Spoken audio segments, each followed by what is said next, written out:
রাঙামাটিতে সুষ্ঠু নিরপেক্ষ নির্বাচনের স্বার্থে রিটার্নিং অফিসার নাজমা আশরাফিকে ২৪ ঘণ্টার মধ্যে প্রত্যাহারের দাবি করেছেন বিপ্লবী ওয়ার্কার্স পার্টির মনোনীত প্রার্থী জুঁই চাকমা। দুপুরে জেলা শহরের কোর্ট বিল্ডিং এলাকায় দলীয় অস্থায়ী কার্যালয় উদ্বোধন অনুষ্ঠানে এই দাবি জানান তিনি।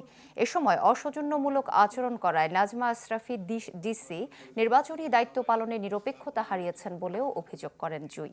একই সাথে ২০১৪ ও ২০১৮ সালের মতো সাজানো ছকের ও লোক দেখানো নির্বাচনের শঙ্কা প্রকাশ করেন তিনি।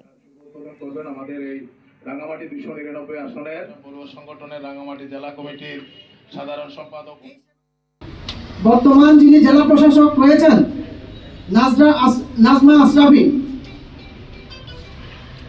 উনি তো নিজেই গণতান্ত্রিক না, উনি নিজেই স্বৈরাচারী। তো গণতান্ত্রিক পরিবেশ তৈরি করতে হলে, নির্বাচনের একটা সুষ্ঠু পরিবেশ তৈরি করতে হলে আমি বাংলাদেশ নির্বাচন কমিশন এবং বর্তমান যে সরকার, অন্তর্বর্তীকালীন সরকার, আমি অনুরোধ করব রাঙ্গামাটি ২৯৯ আসনে যদি নির্বাচনী পরিবেশ সুষ্ঠু করতে হয় তাহলে অতি দ্রুত যথাসম্ভব ২৪ ঘন্টার ভিতরে এই জেলা প্রশাসক এবং রিটার্নিং অফিসারকে অন্যত্র সরিয়ে নেওয়া।